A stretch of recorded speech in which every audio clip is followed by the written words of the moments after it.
Are you hearing me? Yeah, I'm hearing you loud and clear, Deontay. Okay, lovely. Good night, everybody. My name is Deontay Livingston, and I am a member of the New Jamaica Foundation, and I'll be leading you out in prayer. So if you're anywhere there right now, just get into the mood of going to the throne of grace. Let's get, let's go. Most righteous and heavenly Father, we thank you for this opportunity to be gathered here in this unique fashion. It's thanks to your love that we can be here tonight to gain the knowledge that we're about to. Lord, you know why every single person on this Zoom call is here tonight. You know the reason, and Lion of Judah, you know the solution to those reasons. Lord, at this time, I ask that you open our mind, our understanding, and our will, that we will gain the knowledge and will grasp everything that will be taught here tonight, dear Father God. But not only that, Lord, also that when we will apply what we have learned, dear Father God, that every single one of us will be successful. Father God, we want to thank you again, dear Lord, and we ask that you will bless the organizers of this event, dear Father God, and also bless everybody in our midst, dear Lord. In your name I pray. Amen. Amen.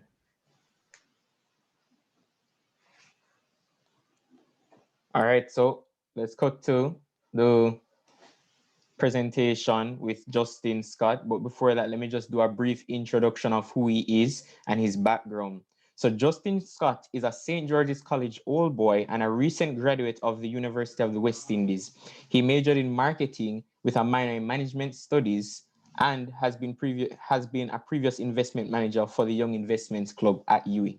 Since high school, he has been nurturing his entrepreneurial and investor mindset so he could focus more on self-development.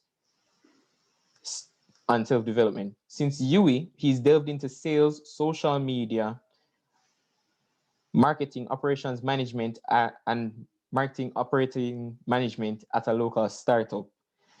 And he's also a financial advisor at Mayberry Investments. Most notably, Justin is the chief operating officer of 876 Invest, a financial development organization he and his colleagues founded while still in university to make financial literacy more accessible for young enterprising Jamaicans who are serious about their financial freedom. Could you guys help me welcome Justin Scott?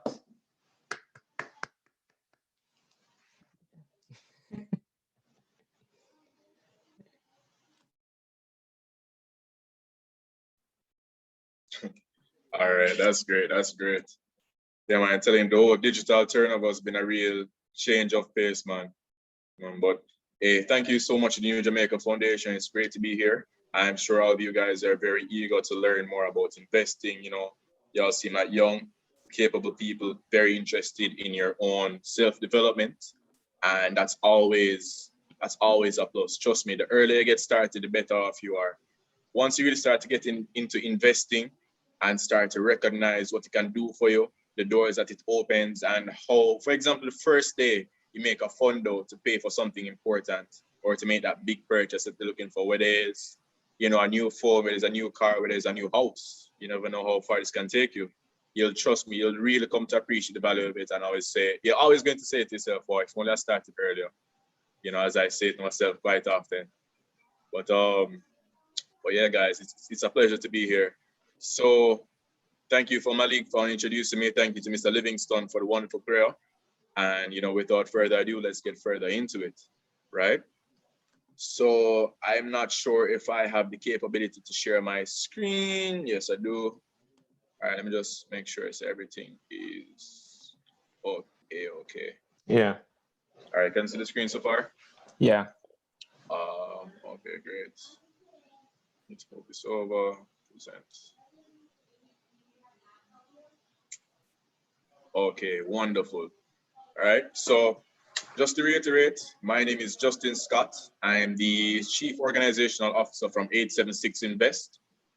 We started out in UWI, just to give a brief backstory. We started off in UWI when I was in about my final year, and it was just a handful of us, really, in a little WhatsApp group chat, just talking about stocks and money from time to time. It was like a perfect storm. Where a lot of us were friends from high school. We got to university. We're doing accounts, econ, other finance related studies. and we just happen to have that drive where we wanted better for ourselves, or we wanted to invest and make more money, you know. So we all got started in stocks. You know, who never started was just in the group, just chilling. Soon felt almost like it's almost like a sense of peer pressure to say, no man, them people are going with things, you know. And so they joined up, and then you know it's been a great effort from there. So we recognize that a lot of university people really found the value in stocks, wanted to get started, wanted to figure out how, and that's why I'm here before you guys today. So, what are stocks as a matter of fact? A stock is a stock is essentially equity. It's a share of ownership in a company, right? So when you go to your broker and you buy a share in a company, you're buying as a little of 1 unit of the total of that company. And naturally, the more money you have is the more you can invest in a company, the more ownership that you can exert over it, right? Stocks can be bought and sold on the stock exchanges. In Jamaica, we have the JSE. If you guys are familiar with the New York Stock Exchange, that's where you trade US stocks. You know, you have the Dow Jones Industrial Index, you have the regular NYSE itself. You have stock exchanges all over the world. You have it in Trinidad, Guyana, Barbados, right? But as far as for the region goes, the Jamaica Stock Exchange is the most liquid and very lucrative. As a matter of fact, I'll tell you that myself, right? So once you have this share of ownership in the company, you are now entitled to certain things. So as a shareholder, you are entitled to the quarterly and annual reports that the company issues. If the company is issuing a dividend, which is paid out from profits for the period, right? You are entitled to that share of profits relevant to the amount of shares that you own, right? You are entitled to go to the AGMs, which is the annual general meeting, where every year public listed companies have to, as a mandate, have to meet yearly to discuss what they've been doing, what are their plans going forward, how have they been doing financially, and what really they got going on, right? That's an opportunity for you as an investor in a company to now stop to speak to the directors and say, hey, you know, I like what you've been doing. Or if you're really serious, you can say, hey, why did this happen the way you chose? Why did this happen the way it happened? Why did you choose to do it like this? Why did you choose to make these decisions? And why did you guys not follow through on the promises you made last year? Right? It's a very important meeting for you guys to hold these directors accountable. Right? It's also a great place to learn more information about what's coming up. So you can get in early, you can invest early, and you can reap the real benefits. Because all of these directors know what they have going on, you know. They can't tell you just like that. But you'll know, you can pick up from how them talk, you can pick up from the questions that they ask, and you can profit from it. Trust me, right? So get started investing, right? There's a couple things you're going to need to know. The JSE is open between technically 9 a.m., that's pre-market, 9 a.m. to 9:30 is pre-market, and then from 9:30 to 1 p.m. every weekday, right? Monday to Friday, basically, except on certain public holidays, which in when the JSE would be closed, right? But you'll know from beforehand. Right. So to actually get started, you're going to, when you go to a broker, whether you're going to Sagicor, Barita, JMMB, Proven, who else is there? Mayberry, as I can tell you. You can just present this information, right? A photo ID, proof of address, proof of income, your TRN, and 2 references. And with that information and, you know, whichever amount of money starting with, then you can, you know, sign up for a broker and you can get started on trading. Now, some of these brokers have entry requirements, right? For example, Mayberry in particular has a $1 million opening balance. So to open the account, aside from special circumstances, you would need $1 million in an account to actually open it, right? And then get started trading from there. Yeah, it sounds like a lot now, but trust me, as you get further and further along with it, you recognize why these sort of things are in place. I can ask about that later, right? And to actually get started on this, as I said before, you're going to need some money to invest, right? Because, you know, it's one thing to have that account open and all, but you actually need money to start investing. Not a whole heap of money. I personally started with $10,000 in 2018 at my JMMB account.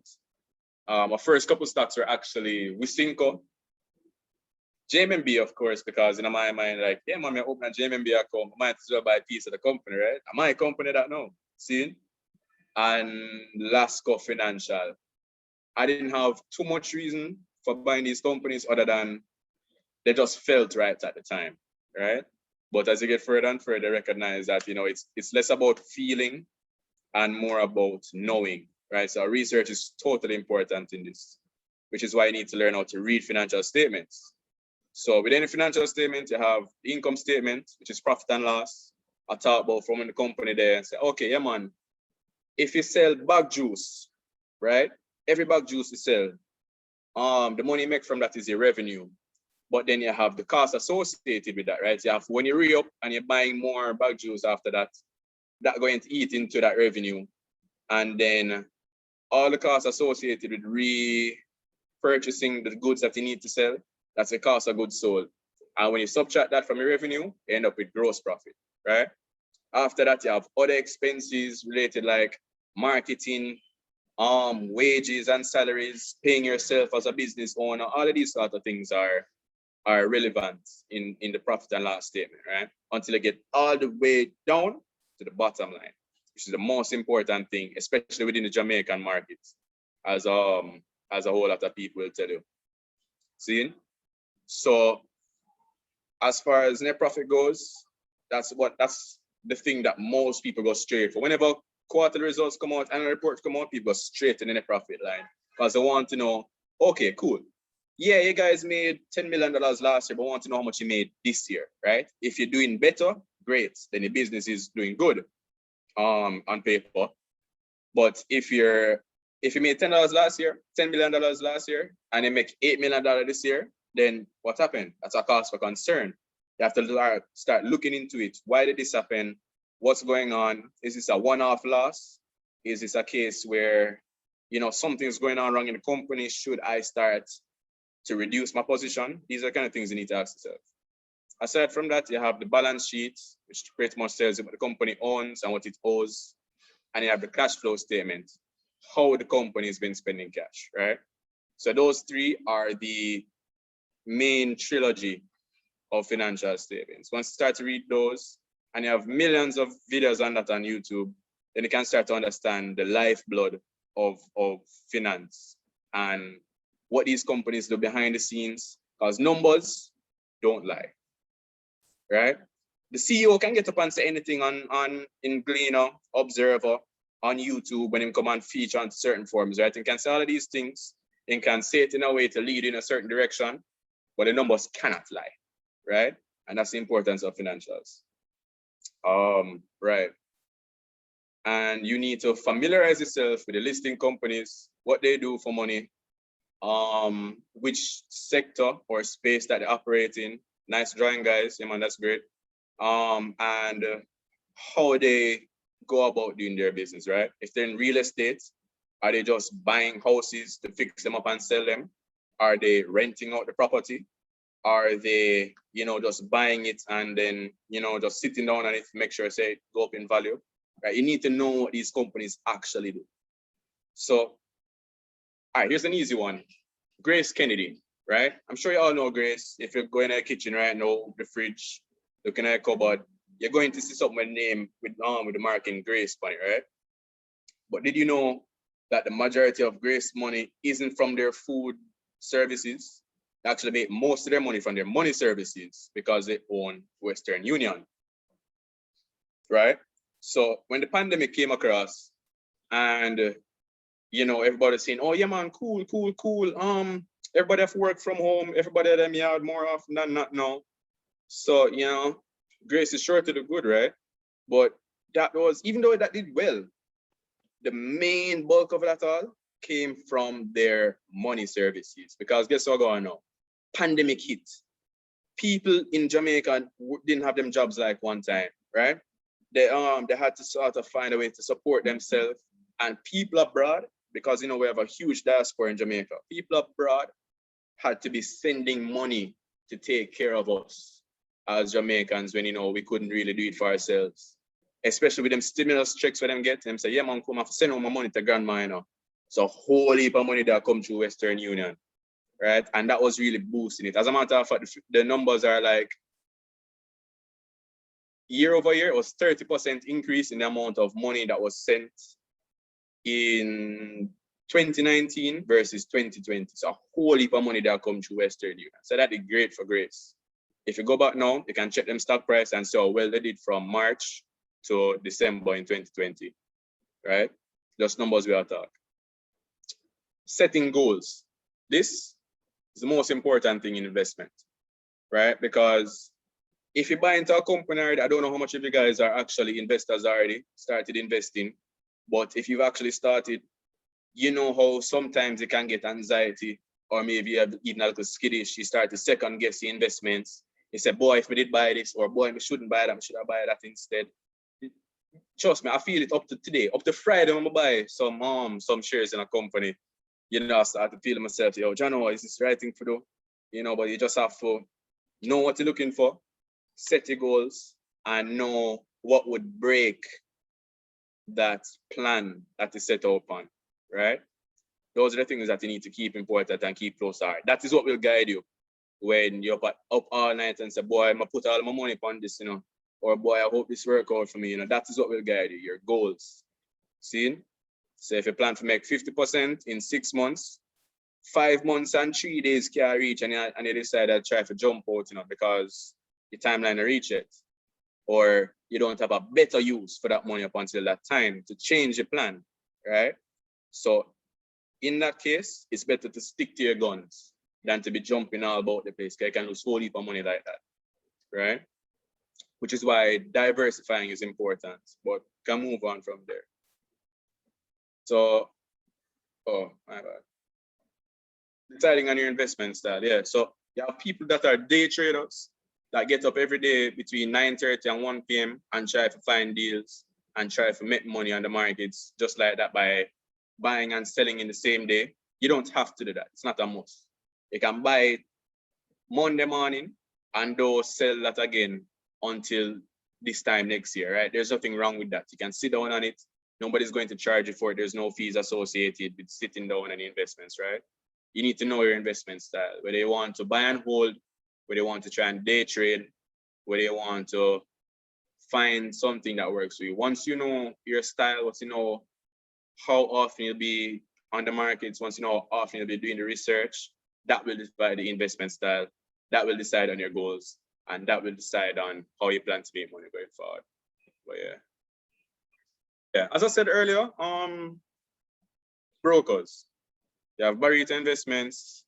Well, focus more on the ones over here, right? The J Trader Pro inclusive brokers, because those are the most active ones. You actually have 14,000 Jamaicans that are active traders on the Jamaica on J Trader, right? 14,000 Jamaicans, right? Think about that. Sounds like a lot, but in the wider context of the whole of Jamaica, it's not a whole lot of people, right? And when you see that the average traded amount in per day in Jamaica is well over the millions and millions of dollars, right? Couple million, well, trust me, not talk 5 and 10, you know, I talk whole heap of millions, and on a good day, probably even see billions. Trust me, the value of the Jamaica Stock Exchange as it sits now is about 2.3 trillion Jamaican dollars. So let that sink in. Cool. So if you're really interested in getting started, there's Victoria Mutual, yes, the same VMBS.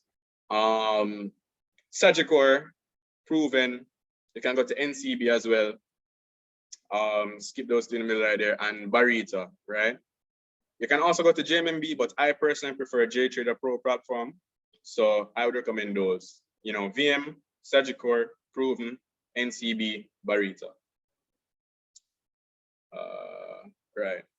And this is an example of what the J Trader Pro platform, the J Trader Pro platform actually looks like, right? As you can see, the market cap right here, $2 trillion. This was back in October 21st, 2020.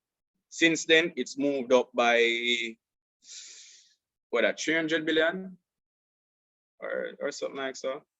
Yeah, just about so, right? So it's moved up from 2 trillion to 2.3 trillion between October to now. Money flows through this market here, trust me. You need to have the main market, the junior market. You have the USD denominated markets where you have local companies that trade with USD, but they're not that liquid. So the main focus is usually main market and the junior market, right? And then, right, this is where I get into the fun stuff. So these are special market events. These are the ones that you'll hear the most buzz about, especially within your space, or especially within your time, right? These are the ones that people get excited for, that say, yeah, man, IPOs, like Wigton, for example. If you ever heard about Wigton Wind Farm, that IPO'd in 2019, I think. Yeah, so the government of Jamaica, they own the wind farm. They decided to divest it, to sell all the shares to the public market so that the regular Jamaicans could own it and other companies. So they sold it off. They raised a whole lot of money, right? It was the biggest IPO at that time up until Transjam. And a lot of people went in there and it was great for them at a point, right? So it started at 50 cents and within 2 months, it went from 50 cents to $1. So if you had $10,000 to your name, and you decided to say, yo, I really want to get into this opportunity. You buy $10,000 worth of Wigton, right? You would get 20,000 shares. And by the time come in a couple months later, when you sold those 20,000 shares, when you reach $1, you would have $20,000, right? So your 10,000 move to 20,000 in just a couple months. That's 100% return. Your bank account can't do that. Your savings account can't do that. Your credit union can't do that, right? The best vehicle for growing wealth, especially at a young age, especially at an early starting point, is the stock market. You can't get into real estate so easy without a whole heap of money. You can't get into a lot of things easy without a lot of money, right? The stock market is the most lucrative opportunity for people looking to start out and build their wealth. Trust me, right? I swear by it. I swear by it, right? And cool. So aside from the IPOs, which is the initial public offering, that's the very first time that a company has made itself available to the public to buy their shares. So if you have, I don't know, Wallet Incorporated, Wallet Limited, right? Wallet Limited is a company, them sell wallets. Then decide, say, boy, you know, so it's time to get some people investing on this. I feel like people really like it. I feel like it'd be great for us and them. So they go to JC, them list them shares on the market, them send out the prospectus, which is pretty much just an offering of, it's an invitation to offer. They're saying, hey, this is what we do for our financials. This is what we do. This is what we have planned. This is what we plan to do with your money, because remember, it's your money, you know, right? This is what I plan to do with your money. If you guys like it, invest in us. And right, when that reach on the markets, that's your IPO'd out, and then from there on, the shares start to trade, right? If they wanted to come back again next year, right? If Wallet Limited say, yo, thanks for the money you guys gave us last year, we want some more now to build up our next wallet factory.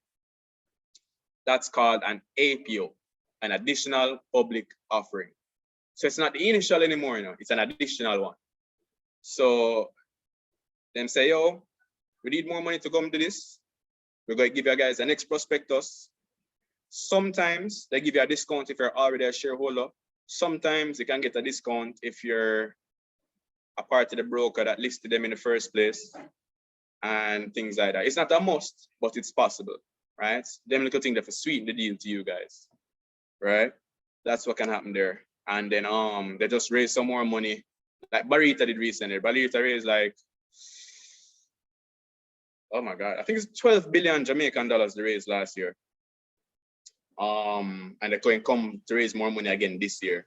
Right? Yeah, about 12 billion, 13 billion. Yeah. So I soon talk about Barrett, all right? But when I finish this section, after that we have stock splits. That's basically saying, remember we buy shares on this market, right? So every company has a set amount of shares. So if Wallet Factory Limited have 100 shares to them name, and then realize, say, boy, you know, say the share is not trading so hot like one time. It's not moving as much as it used to before. Maybe people feel our shares are too expensive. Maybe we're just trying to increase the amount of shares that we have so we can, you know, offer them to other people who want to invest in us, right? What they do then is they make a stock split. So now, all they do is if them have 100 shares and them have a 10-to-1 stock split, there will now be 1,000 shares on the market, right? So if you, now this not really change much for you guys now. It doesn't really do anything material. So if you had 10 shares before, you're going to have 100 now, right? So if those 10 shares you had were at $10 each, you're going to now have 100 shares at $1 each. Wait, that's all? Yeah, I think that's all, right? So that's pretty much just how that works, okay? It's just sharing that value. It's just like if you have $100 and you go to the bar and say, oh, you can change this for me, please, and then give you back $250, that's a 2-to-1 stock split. All it does is increase the amount that's on the market, right? Right. Rights issue. This is just like an additional public offering, except it's only to a set amount of people. So a rights issue is an additional public offering for people who already own the shares. So if you never have no shares in a Wallet Factory Limited, you can't get in on the special offer that's called the rights issue, right? So they're still raising money. They can still have it in some special deals and discounts, but it's only open to existing shareholders, okay? I didn't include dividends here, but I think you all know what dividends are. You buy shares in a company, they're profitable, they decide to pay out some of the money to you, the shareholders, as benefit, right? Cool. So, when you actually want to get started and investing, there are a couple of things you're going to be looking forward to. Healthy financials. You want to know the company is making money. You want to know that they're not swimming in debt and drowning in it. You know, you want to know that the company can afford to continue paying all their wages and things like that, right? All of these are included in the financials. You want to ensure that the company can continue running as it did before and even better going forward. Changes within the company or the universe that it operates in. Great example, Corona. So when Corona touched down, okay, you have on the stock exchange, there's a company listed called Dolphin Cove. You probably heard of it before, right? Dolphin Cove, you know, you go out at St. Anne, you go there, go swim with the dolphin, them, yeah, enjoy yourself, a nice time. Great. They're listed. And when COVID reached and tourism gets shut, right? You know, and the tourists are coming to come swim the dolphin them again. People are really so interested to go out and go spend money just to swim with dolphin. We now have all these restrictions and all that. And things like that, right? They were doing pretty bad for the good point of time. Same thing with Palace Amusement, right? Carib, Sovereign, you know what I mean? Palace Amusement. When Andrew set up the curfew them, and the movie can't play after 5 o'clock afternoon, who can watch the movies? Nobody. So they're losing a whole lot of money right there. So that's a change within the universe that this company operates in. Changes within the company can be simple stuff like the founder has died. Changes within the company can be things like they decided to take on a new line of business. Changes within the company can be like somebody is going to buy out the company, right? And then you have solid opportunities for growth. You know, they have them plans in my head's growing right. They know what they want to do. If they're buying more factories, if they're investing money into other companies, if they're going into real estate, if they have new products on the market, if they're going to start doing business overseas, you know, they start exporting more, they're buying businesses overseas. So to increase the amount of money they're making. These are the things that spell growth to me, right?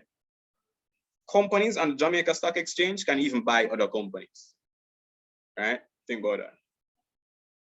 And these would all be future plans. They can state it explicitly, but by then it's too late, truthfully. You can pick up certain things in the financials, in the annual reports. If you read lean enough, you can pick it up. If you're on Twitter, financial Twitter JA, listen to earnings season, listen to us at 876 Invest, right? We talk about stuff like this. We theorize, we give reason behind the theory. And then if it comes true, it comes true, great. Then you'd have gotten in early. If it doesn't, then back to the drawing board. That's the nature of investing. Okay. Actually, let me talk about Barita for a second, because you know I brought it up earlier. Malik chimed in. So to give you an example of how serious the Jamaica Stock Exchange is, Barita Investments was one of the first boutique firms for investing in Jamaica, right? Rita Humphreys, big up herself. She not dead, but big up herself same way, isn't it? God bless her soul. Yeah, man. She started Barita, she and her sister, back in the 70s. And they've been going on pretty good for a while, right? But then in 2017, 2018, Malik, when Cornerstone approached them to buy out 75%, 2017? I think 2018. Right. So in 2018, this group, Cornerstone Holdings, they approached Rita to buy 75% of Barita Investments, right? They bought 75% in Barita Investments. So they were looking for 80, but then buy out 75% from Rita until she can keep the 5% and stay on, right? And they bought that 75% of the company for $3 billion in 2018, okay? That's how much the company, that's how much 75% of the company was worth in 2018. $3 billion. By right now, you can go and you can check. Barita Investments is worth 73 billion Jamaican dollars. What they spent 3 billion for in a 2018 has now gone so much more times over what they purchased it for. As a matter of fact, the 5% in Barita that Rita kept is now worth 9 times more than what she sold it for. The 5% of the company that she kept in Barita is now worth 9 times more than the $3 billion she got for it. That's how serious investing is at the big level, right? And this is all in Jamaica. We're not talking about them Bill Gates or Elon Musk come buy the company. This is Jamaicans doing this, right? That's how serious this can get. Oh, and it was exactly 3 years ago as well. Last week it would have been 3 years. Boy, what a thing. What a thing. Imagine that, right? But trust me, guys, there are reasons behind this. And it's not a must thing for happen, right? You have to be very serious about it, especially when you're the one investing in the company. But trust me, these things can happen, right? Nothing wrong, not no funny business, not no illegal money, right? Not no white people crime, just business. Cool? Cool. So, what to look for once you've started investing? So, this is an example I drew up back in October 2020, as I said, right? I was talking about separate. So, here in May 13, 2020, there was this Gleaner article that said, Separate finally got rid of their sugar production scheme, right? They used to make sugar. You know, Separate will make Betty milk and them thing that, yeah. They used to have a sugar production thing. Never did work out for them. Was giving them a whole heap of losses, whole heap of stress, until them finally said, boy, you know, time for scrap this, right? To make we lose too much money. Sugar now go on like one time, so we need to scrap this, right? And it's not a get up and just scrap it tomorrow thing, right? There's a lot of process to this. It takes a while to get it off the books, but they started the process, at least according to this, in May 13, 2020. June 8th, 2020, the Jamaican Manufacturers and Export Association Limited posted this on their Facebook. Congrats! Surge milk and export opportunity to Trinidad and Tobago. For the first time ever, fresh milk has been exported from Jamaica to Trinidad, right? So Surge is underneath separate, right? And for the first time ever, they were able to now export these products over there to the to Trinidad market. And it's been going great for them so far, right? So that's been going good. That's a good sign for Separate, you know, that they're making more money. They're making Trinidad dollars. It's weighted a bit better than Jamaican dollar, right? Good stuff. June 8th. Cool. On September 21st, they had a deal when they were talking about the dividends that they're going to pay out. Not only were they paying cash dividends, but they were also distributing shares in another company as a dividend. You would have gotten free shares in Epley Caribbean Property Fund once you had over 20,000 shares in Separate, right? If you had more than that, you would have gotten, well, it's here. I can send it the article later, right? But you would have gotten free shares in another company just by being a shareholder in Separate, right? This boosted a lot of consumer confidence, especially for the bigger investors, right? This was September 21st, by the way. And then here is their third quarter reports, right? So this was the quarter that ended September 30th, 2020, where they're just talking about how much business they would have been doing since January to September, telling you guys all about all the money they made in revenues, telling you guys how great things are going, right? So, I mean, you guys are probably looking at it already, but so look here. For the 3 months, for 3 months out of 2020, right? Which is what? July, August, September, right? So July, August, September, right? Just 3 months out of the year. If you go all the way down to the bottom line, they made $1.3 billion, 1.3 billion Jamaican dollars in 2020. Okay, so in September 2019, 9 months out of the year, the entire bottom line was only $469 million. Shedding sugar, the increased business and exports that they would have been doing was enough to more than double the net profit they made in just 3 months compared to 9 months out of the previous year, right? It's even more impressive when you check it over in the September versus September, right? So they would have made $2.6 billion for 9 months out of 2020. And that's just spectacular, right? Compared to what they would have done in a similar period in 2019. So now these are the things that you like to look forward to. Okay. These are the things that you really love to see as an investor. This is a big surprise if you weren't paying attention.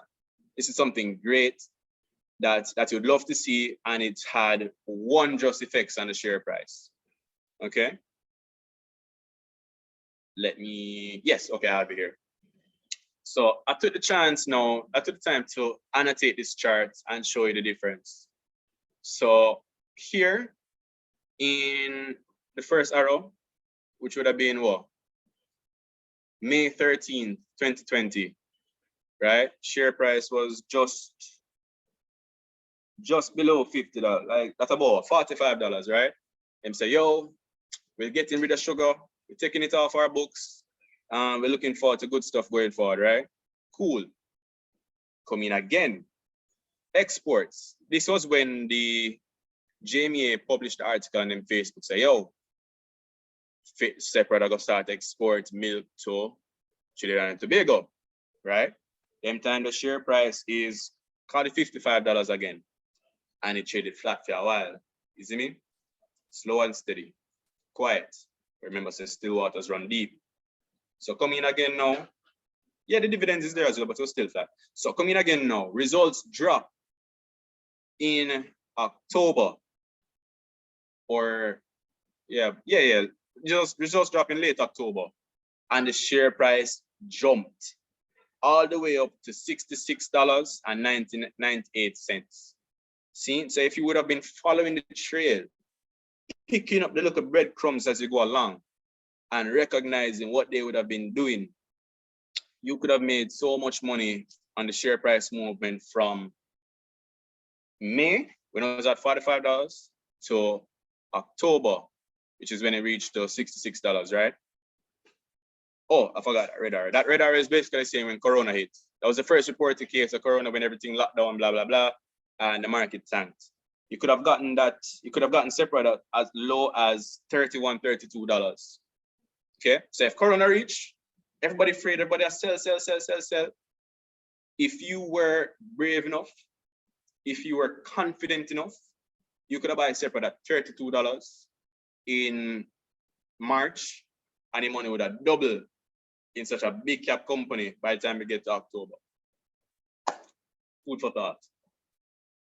Cool. Okay. All right, now let's get into a little recap. Right, once again, as far as investing goes, we have pretty interesting corporate actions, IPOs. The company wants to list and be publicly traded for the first time. IPO, initial public offering. After that now, when I'm ready again to come back again for some more money, APO, additional public offering. Stock split. The company isn't trading as much as it would like. For example,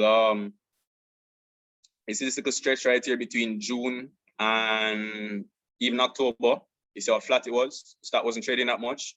You have some companies on the stock exchange just sit down like this for even like a year or more than a year, right? It's not liquid. And so sometimes these companies decide to say, yo, we need to incentivize people to invest some more. How can we do this? Maybe people aren't confident paying more than a certain price for the stock. And so it kind of reach like a glass ceiling, right? It can't go no further.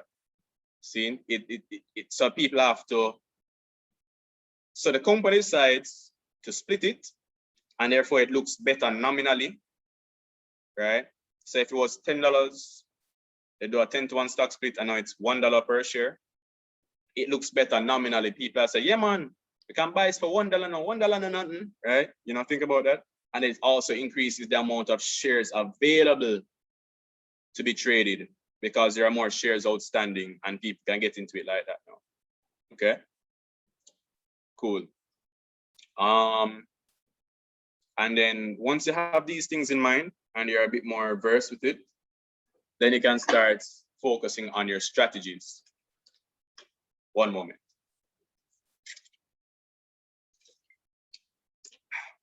Not sponsored by Gatorade. Don't get it twisted. Okay, cool. After that, we start making use of news, things like that. Okay, so as I said before, keep up with the companies in the Gleaner, in the Observer, on Twitter, Facebook. You have opportunities, you have information everywhere. If you guys are close like that, then you can have an investment group, a WhatsApp group. I can start just the way how I started. You can do it on your own because I understand that everybody learns at a different pace, so that's fine. But in my experience, it's great to speak to somebody who knows a little bit more than you do, so you don't have to go through the same issues before and do all the digging that they would have done when you can when you can learn from somebody else. Sharing is caring. Iron sharpens iron. You know what I mean? One hand wash the next one. Various metaphors, right? And then from there, you can now find value in the information and use it to plot your timelines. So with that being said, when you find this information, you find out what the company is planning to do going forward. Maybe they give you a timeline, maybe they didn't. you can now actually, from your own research, project where you expect this company to go. You can now project when you think they're going to do it, right? You can have an idea, put it in a practical sense. When would the owner of this company want to do something like this? Is there something coming up? Is there any deadlines they might have in time? Do they have other things that they really need the money for? Right? Things like that can give you some hints. Okay. And then you can start tracking the financial portfolios. So you have a few companies on the stock exchange that own other companies outright. Okay. So you have QWI. They own various other companies in the stock exchange, right? Like Grace Kennedy, Caribbean Cement, Jamaica, shares of Jamaica Teas, and all of that. Not complete ownership, you know, but like they own shares in it. So it's pretty much like buying shares in another investor's portfolio. You say, hey, I think this fund manager is competent. I think they know what they're doing. And I think that they're pretty good investors, right? And you can now buy shares in a FIDEM portfolio. Okay. But it's not a must. You don't have to do it like that. Okay. Because if I were to draw on a real world example, you have select F and select M and D, which is really, it's Sagicor select funds, right? You have the one for the financial institution, and it pretty much just tracks the progress of the other financial companies. So in a FIDEM basket, right? That's what that's what an index fund is, right? It's a basket of other companies. So in a Sagicor select funds, the financial version, in a FIDEM basket, you have all the finance related companies. You're talking NCB, Sagicor, Proven, JMMB, Scotiabank, right? And if a company is going to list and they specialize in finance, that's what they do for make money, then select funds has to buy shares into it, right? So that's a little food for thought if you know where I'm going with that, okay? So, and you can actually track the portfolio by how it's doing to get so you can know how well the company is going to do before them issue the report. That's how you stay ahead of the curve. Cool? Wait, hold up. Yeah, there we go again. Using social media. You have all sorts of people who are very well versed, who've been doing this for years, for decades, talking about stocks online. Mayberry Investments, we have a weekly forum on Wednesdays, right?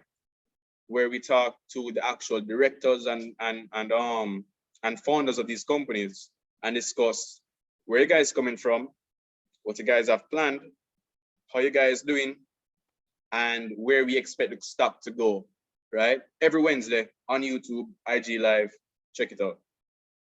Cool. Further from there, you have man like David Rose on Twitter, who is very, very, very well adept at the knowledge that he has. He doesn't him not around for share information on Twitter here. So he'll be posting financial results, he'll be posting little tidbits of information, things like that. Cool. But with that being said, you have to be careful who you're getting in your investment information from. A lot of these people pose up as investment gurus and advisors. They know on one stock, right? A lot of them posing as if they know when they don't know. Sometimes them get lucky and boast about it and say, ha, see, I told you I know what I was talking about. And then people get confident in them. But then, you know, eventually everything hits the fan. So never take anyone's word for gospel. Do your own research and make use of their ideas, and always double check and triple check. So if you're up on Twitter and say, yeah man, NCB, I'll go back to $200 a share come next week, you know. Why? Why that going to happen? How you know that? What's going to influence that price movement? Double check and triple check. Grill them. When you sign up for your brokers, grill your financial advisors as well. That's a whole heap of question, right? Because guess what? At the end of the day, it's your money. You have a right to it. You have a right to protect the interests. And it's just a matter of being a good investor. Cool? Cool.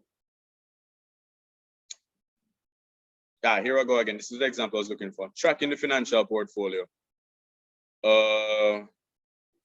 So this is pretty much what QWI holds in Jamaica and in the US markets, right? It's just a matter of telling you how much money they have in it, how much shares them have, and when they bought it, right?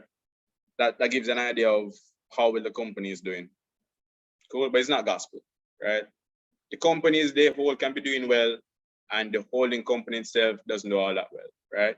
You kind of just need to gauge it for yourself. Oh yeah, here I was talking about the other stock exchanges in the region.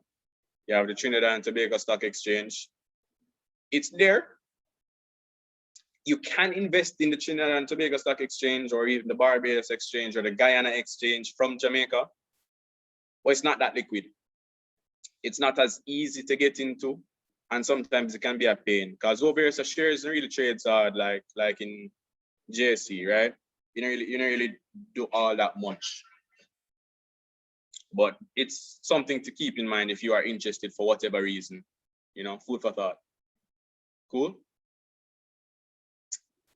And then here we get into investing tips. You need to understand the industry that you're going to invest in. You need to understand how they work, what they do, and what makes them different. So I don't know which shipping company you guys use, but we have Mailpack listed. So Mailpack is one of the leader in freight forwarding, in shipping and stuff for you guys, air freight and all that. Yeah, they're one of the leaders within the market.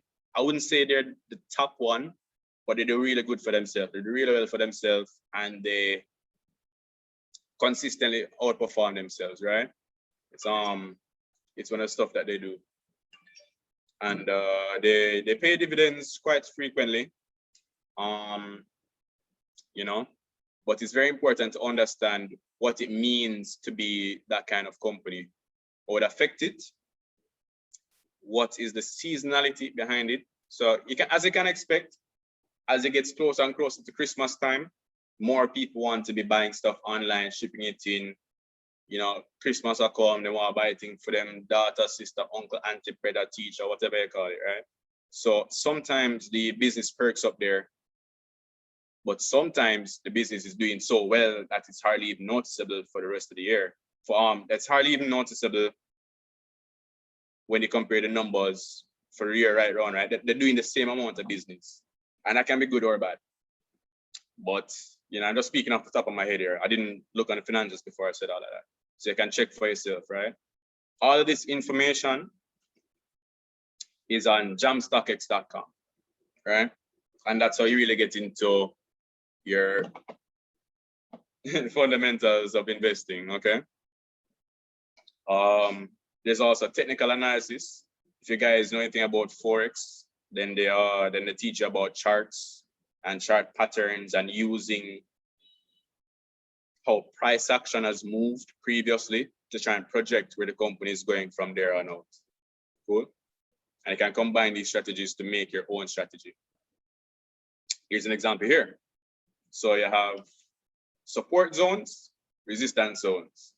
You have floors, you have ceiling, right?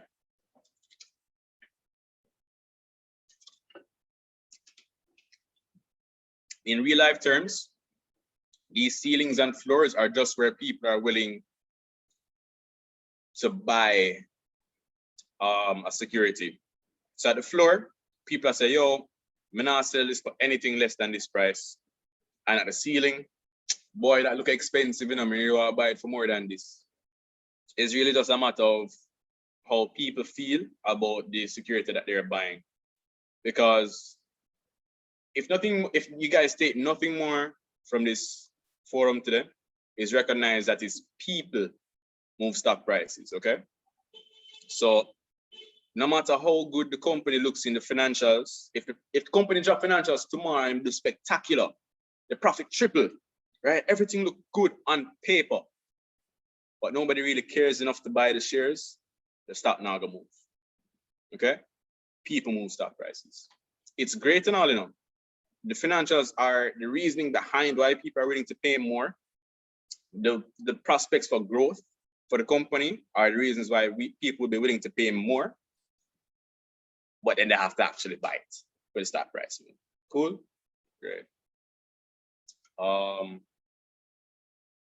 Yeah, you know, it's just to really, you know, just really recap. In the day, guys, investing is for the long term. You know, buy nothing today, if you expect it to sell tomorrow, and then go buy a beam and house afterwards, you know what I mean? You have to recognize that, you know? You have to know what you guys are willing to invest in, knowing how much you guys are willing to invest. You can't take your life savings and a school fee and fling it on a stock tomorrow. And if it don't work out your way, you go cost JC, you go send out one bag of email. No, that really works, all right? You can't invest money that you're not willing to put down for a period of time. A lot of people like to say, don't invest money where you're not willing to lose, but we're not in the business of losing, right? Right. So that's just how we do things. Cool. And at the end of the day, do your research. Get familiar. Learn how stocks work. Do your research and learn to read the financial statements. After that, nobody can take it for food. Cool. Okay, guys, this brings us to the end of my presentation so far. You know, follow us on our socials at 876 Invest on IG. I think I need to update the Twitter handle. I think it's at 876 Invest _. And you can actually check out our website, still under development, 876invest.com, where you can some more information. And you can always reach out to us on our socials for more information and stuff like that. Invite us on, ask us about stuff that you want us to talk about and present on, and we can get to it. Okay? Great.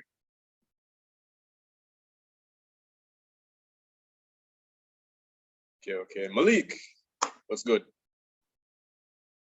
I believe we have some questions from our audience.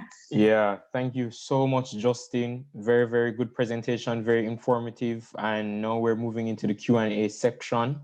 So all of the people that wanted to ask questions during the presentation, I said, just come back with it later. This is the time.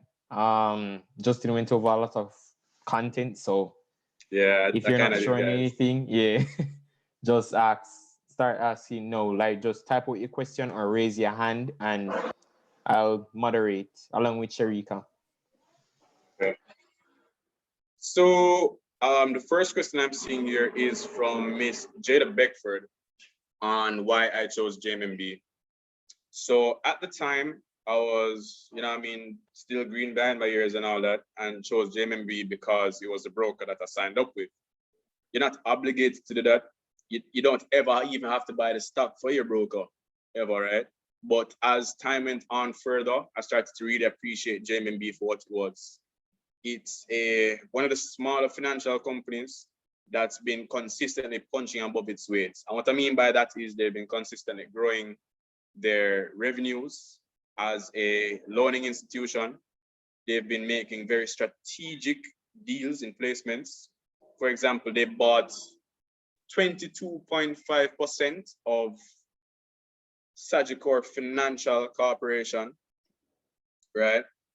And which is basically a parent company for Sagicor Jamaica, the life insurance company, really. And that's been going great for them. So what I should explain is when you as a company, or when you as anybody, as a matter of fact, buy over a certain amount in a company, it now becomes your subsidiary, right? It can either be your associate or your, oh my God, the subsidiary statement, right? So you're due dividends from them, and at the 22.5% ownership level, you can now book the money that they make on your books. So if them for make $100,000 next year, right? When you check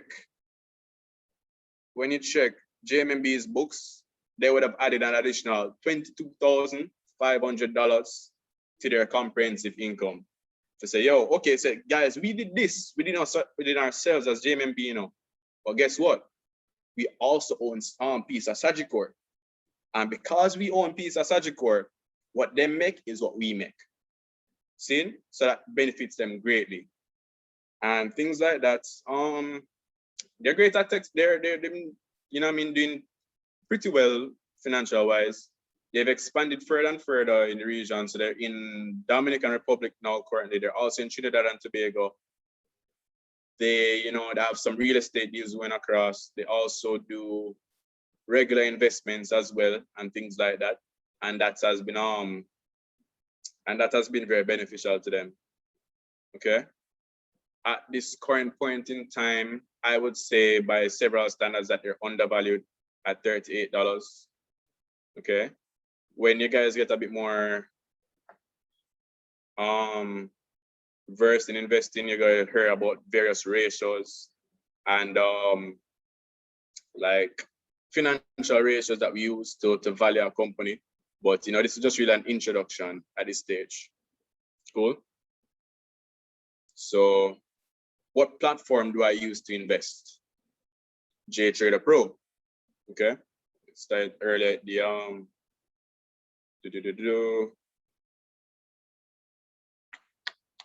right, earlier here in the presentation. Yeah, so if you want, as I said, you can get it, you can sign up with a broker at Victoria Mutual, Sagicor, Proven, NCB Cap Markets, and Barita Investments to open a stock brokerage account and start trading on JTrader Pro. Just to add, I would say Sagicor Investments would probably be like the best option since it uses JTrader Pro, and it's the most cost-effective and most convenient in my opinion. That's what I use. JMB is really good, but they use their own proprietary JMB moneyline trading platform, which is also good as well. It has many features and it's cost effective as well. Just that's what Justin is saying. Yeah. So Sean had actually asked a pretty good question earlier. How can I trade on JTrader if I'm registered with JMB? And the simple answer is I don't, you know, because I have multiple brokers. There's nothing stopping you at all from opening a broker with all 5 of the accounts I listed earlier, right? There's nothing to stop you there, but just know that you'll be splitting up your money doing that. So I started with JMB because that's just where I happened to be on the day. Like I was on the road and I say, oh, you know, so I open the account, I'm around JMB, drop in the money and I started investing there. But later on, Sagicor was just more convenient for me. I already had a bank account there. It was closer to UE when I was at UE, and I opened my account there. So, you know, I still trade on JMB from time to time. They have their own platform. It's called Moneyline, but JTrader is more appealing to me. It's easier to use, in my opinion, and I think it processes transactions a bit faster. You know. I would say that. Yeah. Yeah. What do you use this IP account for? It's Tony. No. Okay, so someone sent me a direct message earlier. What do I use my equity account for? Is it only IPOs and APOs? No, that is not the case. You don't have to wait on an IPO and an APO to invest in these companies. You can do it anytime at all within JTrader, within JSC's hours, right? Anytime at all between 9:30 and 1 p.m. you can trade the company there. You can buy and sell as long as you have a buyer and a seller waiting for you. You know, so for example, Wigton, no lie. Tropical Battery recently IPO'd, right? And I bought into their IPO when it was fresh. You know, them announce it, they come out, them say, yeah, guys, jump in on this. And I bought my shares.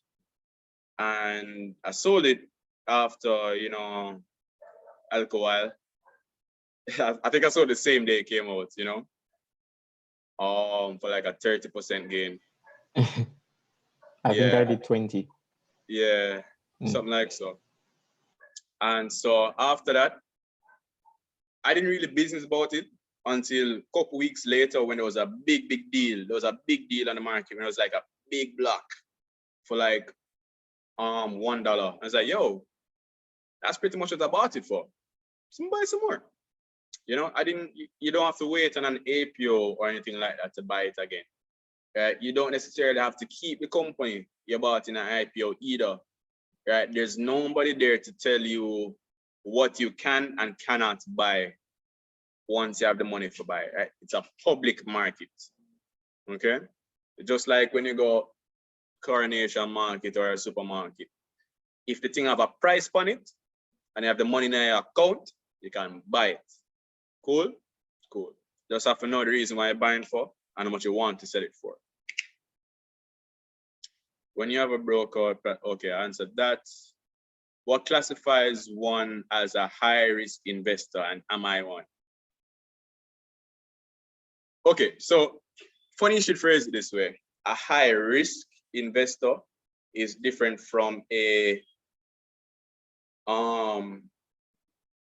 high risk investor is different from a person who is, who is very aggressive, right? So at least that as far as the brokers go, because I work at Mayberry, and if a person who happens to be a politician or some other criteria, comes and said they want to open an account with us, we classify them as high risk because we're not always, we have to be very careful about the money that we're taking from our investors, right? Especially when I have certain when I have certain categories attached to them, right? So that would make them high risk to the broker. What's in the terms of the question you're asking, I think you mean, you have a high risk tolerance, right? You're very motivated, you're very aggressive with the investing, and you're you're just pretty much interested in aggressive returns in a short space of time. Yes, I'm a very aggressive investor because, as I said earlier, I will buy companies and sell them back in the same day. Okay, I make dozens of trades per month sometimes, or sometimes I make one trade per month. Like I can buy a whole heap of this, and knowing based on my goals what I have going forward, that this is the vehicle that I want to stay into. This is the stock that I want to stick in because I know where it's going to go, and I'm so confident into it. I don't have to look on anything else. Okay. When you're an aggressive investor or have a high risk tolerance as well, you're more likely to concentrate your portfolios. So one of the ways that you can mitigate risk is by diversifying. Okay, you can own different companies and say, yeah, I'm worried about what's going to happen in tourism, but I don't want to sell, so I'm going to buy some companies in something else, in another sector. For example, if you have some NCB shares, right, that's financial, and then you decide, say, yo, you know what, I'll get some more money, I want to invest it, but I don't want to be overly exposed into finance. But you recognize, because you're a very astute person, you're doing your research, you realize that, yo, you know what, manufacturing is doing pretty good right now. So you buy some Caribbean cement. You look around, you say, yeah man, construction has gone up everywhere, only apartments are put up, you have a lot of things going on, say buy some Caribbean cement. That is diversification. You now have, your portfolio is now split between two different sectors, and they're not directly related. Okay. If you're very risk averse or you have a high risk tolerance, then you can put a whole lot more money into a small amount of companies. So a lot of people older than I am will tell you that their portfolios have like 5 to 10 stocks. I don't believe in that. Because when you have less money, you have to work harder. And it stands to reason, because if you have 10 companies and one of them do 100%, your portfolio has only gone up 10%, you know, versus if you knew what was going to happen, if you're confident in your pick and you put all the money on that one stock and it went up 100%, your money doubled. So that's why I am the way I am as an investor. You know,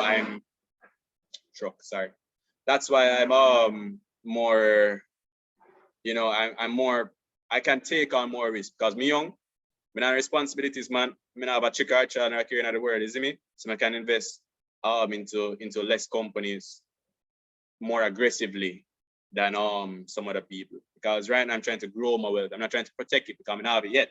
It's my for grade first. You see me? So I just said that. Okay. Are there people who can trade on your behalf? Yes, there are. What you have are products. Like you have unit trusts and other offerings that these brokers will tell you about. And then essentially, like I said, you know, a unit trust or an index fund is a basket of companies. These baskets of companies are managed by the team at the brokerage, right? These are the portfolio managers that do them research, then decide to, yo, you know what? I feel like these companies are going to do pretty well. And we're going to put them into this basket. And you guys as investors, if you're not so confident in investing for yourself and you want to invest with us, then what you can do is you can buy into this unit trust, right? So whenever the unit trust goes up in value, the money that you've invested will go up in value as well, right? It's just like investing in the stocks, but it takes some of the responsibility out of your hands, okay? So you can ask, so when you go to your brokers, you can ask them about their unit trust products or their other equity products and offerings. Do you buy stocks in US companies? If so, how do you go about doing that from Jamaica? I do.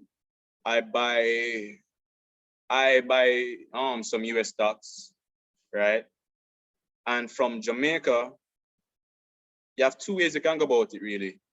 You can either go directly through the broker, which I do not recommend because you have additional fees involved therein, right? So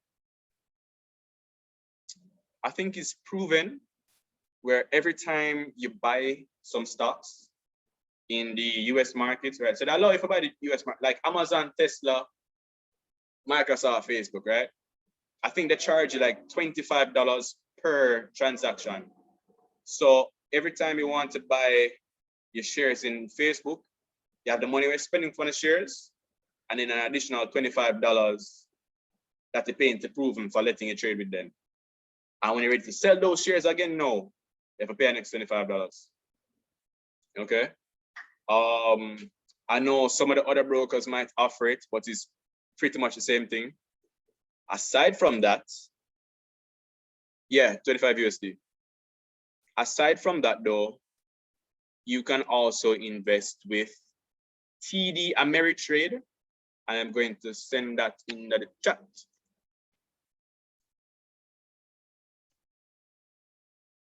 And again, Interactive Brokers.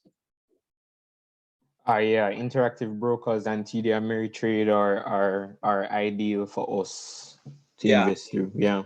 Okay, so those are commission free once you've gone through all the hoops and register for your account. Malik can help you because you know him just did the process himself. Yeah, man, out you. Yeah, man, page him. Cool. I personally use TD Ameritrade. Not for any particular reason. It was the first one that came to mind when I started investing over the US markets, and it works pretty well for me. The US markets though is a is a different ball game than Jamaica entirely. Not to be played with. Yeah, yo, you can, guess what? I tell you already, I'm very aggressive on the JSC, but because of certain things in place and just how well I know the Jamaican markets, or how well I think I know the Jamaican markets, and versus the US ones, right? So I just buy and hold as it relates to American stocks. So I have two stock on buy from December gone. I buy them, put them down, and we go and hold them, right? And they're doing pretty well. They're up like 45% now. My portfolio is up like 45%. But the reason why I just buy and hold is because I just simply could not manage at the time to be trading over there, right? It's very volatile. It's literally it's how much? I think it's like 640 billion US dollars. Is them market cap over there, so. No, I could be lie. You like it's more. Cause remember, say like companies like Apple are like $1 trillion companies. So that Yeah, wrong. and Microsoft. Yeah. So it's like low trillions USD over there, so. But in terms of daily volatility, I think is just in like the high 100 billions that trade per day over there. But yeah, it's very volatile. It's very news sensitive, and you have a lot more things to keep in mind. You don't just buy something and say, yeah, man, it's gonna go up. Or you don't just buy something because you expect a good report. I've seen companies tank after good reports. I've seen companies fly after terrible reports, and instances of where they feel like the directors are involved in all sorts of things, right? Over there, it's very interesting. Okay, you have to kind of catch a rhythm of it, and sometimes the rhythm will change up on you quick. You know, it's not impossible. I'm not trying to discourage any of you guys. If you find that you trade better on the US markets than the JSC markets, then all the better. You know, you stand to gain a whole lot over there. It's a lot more liquid than our markets. The gains are even better because one stock can go up 100% in one day. One stock can go up 1,000% in one day, right? And nobody will stop that. But it's possible. It can do that, right? But just like how it can go up south, it can tank really quickly, you know? So that's something to keep in mind. You can do it, as I said before, it's there. You can sign up on TD Ameritrade. It's an option, you know? Yeah, just to add to that though, if you're intending to trade even on the Jamaican market, which I don't think I wouldn't advise most people to trade in general, you would need to have a good temperament and be able to control your emotions, because if you're really worried about losing your money like that, or you're just looking straight on the upside and you're not taking in the downside, that's a recipe for disaster. I honestly would tell most people just buy and hold, invest, because they're two separate. Investing and trading are two different things. So for trading, you need to have your head on your shoulders properly, and you need to think objectively. You need to look at things the way they are, and not wishfully think. For investing, all you really need is just time in the market. Time in the market is better than timing the market. That's a saying, I think, by Warren Buffett. That's a really good saying. So I would say most people just find a job, work, invest your money monthly, weekly, every quarter, and that definitely is probably the best method. Or go to some kind of mutual fund if you want someone to manage your money for you, especially us young people who are going to be doing our first job. I mean, going into our first jobs very soon and stuff like that. So yeah, if you're gonna trade, make sure you do your due diligence and make sure you learn and make sure you're prepared, because it's not easy. The more risk, the more return. I've had great trading days, and I've had some pretty bad trading days as well. Where, for example, all right, let me give you a real life example. I was trading Wigton in May last year, right? Oh, hold on. Yeah, let me take Samantha question real quick. Samantha? Yes. Hi. It wasn't a question. I'll claim that you should also introduce them to the JSC games that they have so that they can get practice before they start trading. That's an Oh yeah. important thing that you guys can join. You get Yeah. 100,000, right? Was it? Yeah, And you can 100,000. practice with that and get a feel of how to do it before you even start. So you guys can do that. You can sign up. You don't have to pay any money. It's free. You can join any of the games. They do have one that's running now that's called Young Investors. It ends in November, so you still have time to join and go and practice. Yeah, that's actually how I Okay. got started. Back in 2018, I was in high school competition. And my team and I did pretty well. So Yeah, that's great, man. I didn't even know about the JC games or the research competitions until I was already starting investing my own money, you know? So it was kind of like a trial by fire for me. yeah, But yeah, as I was saying, man, like I've had good trading days and I've had not so good trading days where, and almost always what led me to that, when I had bad trading days was greed. You know, it's almost always greed. So I remember there was a day I traded Wigton. So like I bought a big amount of units in Wigton at 90 cents and I was just selling it back out at like 99 cents. And I done that twice in the day, right? So I had that, bought it, sell it, take some money, bought it, sell it, take some money. And then I had all the money in my hand, you know. And in my mind, I said, yo, you know what? Trading day soon close. I'm expecting a big buy order to come up. Maybe we can do this one more time. Bought in again, must 91 cents. Expecting to sell it like at $1.05 or something like so. I think it just dipped straight back to 85, you know? Never even like went back up to my entry price for a little while too. But you know, when you're doing things like that, you don't really, especially when you're trading, you don't really get to sit down on cash. And if you're trying to day trade, you don't really get to sit down in a position too long either, because you're missing out on other opportunities. But then you can't drive KSI. You know, you can't be in this car, in this vehicle, right, in this stock, and being and your attention is diverted here and over there because then you're not focusing on what's going on. At that point, you're missing out on key inferences, key symbols, and things like that. And you're not really too focused, you know, and things like that can mess you up. Oh, most important, as soon as you get started trading, track your trades. Keep a log of this, right? Every time you buy, every time you sell, should be recorded in like an Excel platform, or that's the way how they used to do it back in the olden days. Big up to Randy Rowe for his platform, My Money JA. That's pretty much where I do everything right now. As far as tracking my trades go, because you know, I don't need to do it myself anymore. It's a lot more tedious trying to track everything and then making sure that everything works out smoothly. You know, a lot of that can be tedious. Sometimes there are little errors you don't even realize until later on, and things like that, you know. So that's something you should keep in mind for yourself.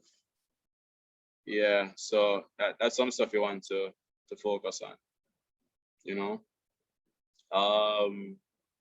What was I looking for? Right. Can I give you an example?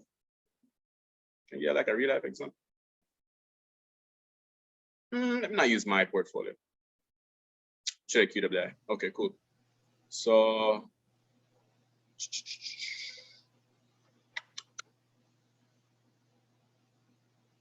see the screen?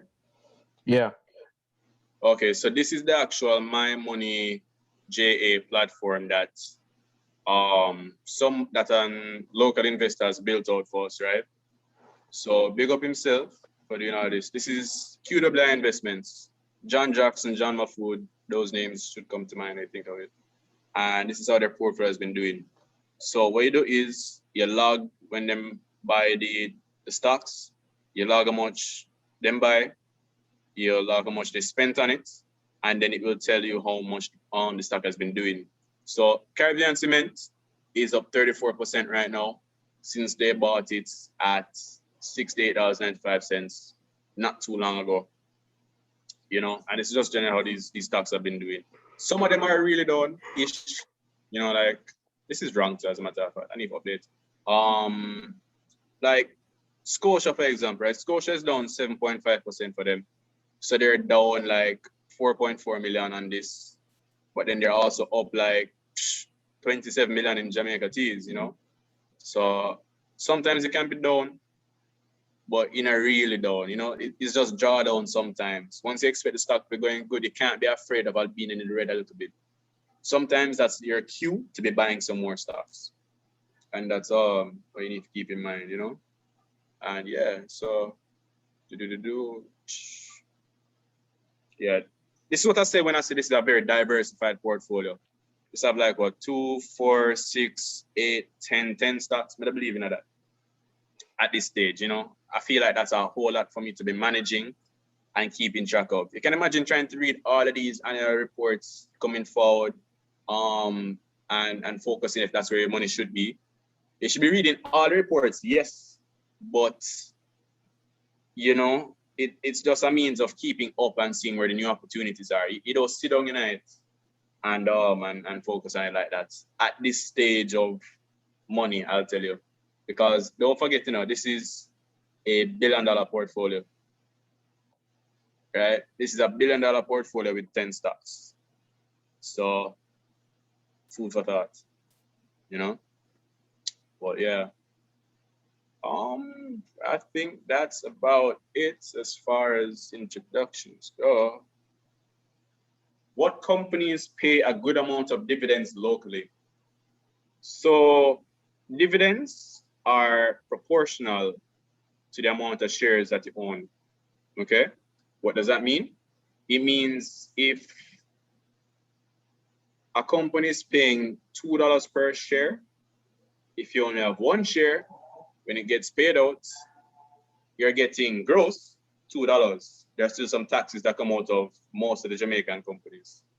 If the company itself is listed in St. Lucia, then it's tax-free. But that just goes to show you, say, yo, dividends are dependent on the amount of shares that you have.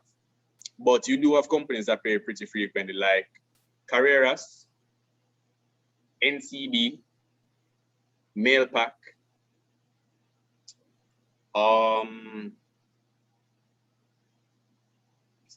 sometimes Scotia, but Mailpack and Carreras are the most generous in recent times in terms of how much you're paying out per share and the frequency of payout.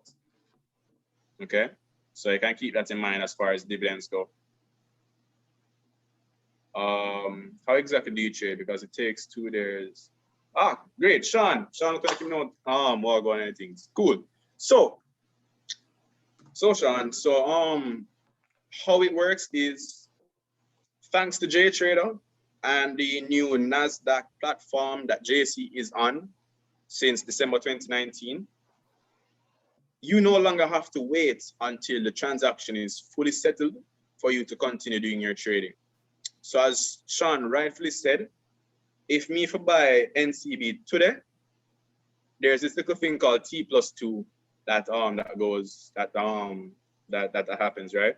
So today, well, imagine today is Monday. If I buy NCB on Monday, then that's T, that's the day of the trade. And then there's 2 days afterwards before the transaction is properly settled. So that would be Wednesday before, if you wanted to draw out the money from what is sold, right? But why wait until Wednesday when you can sell the NCB on Monday and buy something again the same day, right? Think about it. Because if you sell it, somebody has bought it, and then the money is in your account, you know, you just can't access it just yet. It's technically in limbo, but the transaction is there. It's been recorded that yes, you sell the NCB, the money where you sell it for is in the account, and you can now use this to buy other companies. Okay, you don't have to wait until it's settled for it for everything to work out like that. Cool. So you can buy NCB today. You can sell NCB today. The money we get from that, you can take it, go buy Scotia, same time, as long as it's been sold. Right? But if you want to draw the money that you get from selling NCB, a Wednesday before you get that. Okay.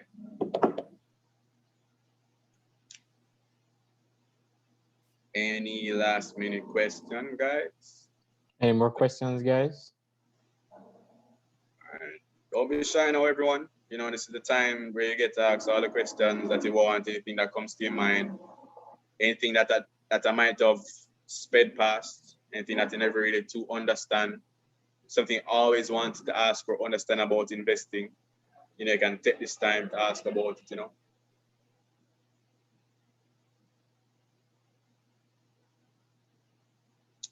Going once, going twice. Sold to the highest bidder. Great. Good stuff, good stuff, good stuff. Okay. All right, guys. Thank you very much for coming out tonight. Thank you, Justin, for coming out, spreading knowledge to new people who want to learn about the world of investing. We all know finding about and learning about financial freedom and literacy is one of the most important things you can do in your entire life. Absolutely. In my opinion. And the earlier you get to it, the better. I'm gonna drop a link to all the brokers and everything that you need to open an account, and you get a comparison. That link is thrivingdollars.com at brokerage. So yeah, if you guys want to compare every single brokerage firm in Jamaica, you can go on that and you can find out what you need, what's the cost for every single thing, transactions, and all kind of different things. So thank you very much, Justin Scott, 876 Invest, and may all of you guys have a good night and stay safe. And thanks for coming out. No problem, man. It's great to be here. Thank you so much for having me, guys. You know, Yeah. facilitating me, asking all questions. I love to see young people getting involved in investing because, you know, you really want my heart to see this, you know, people taking responsibility for the financial future. And it's just always good to see young Black millionaires, truth be told. True. So that's what I'm looking forward to. Yeah, man. So I'm seeing you guys in the traffic and the BIM on the Benz them. Great. Okay, good stuff, good stuff. All right, later, guys. And remember to follow NJF at New Jamaica Foundation. Yeah.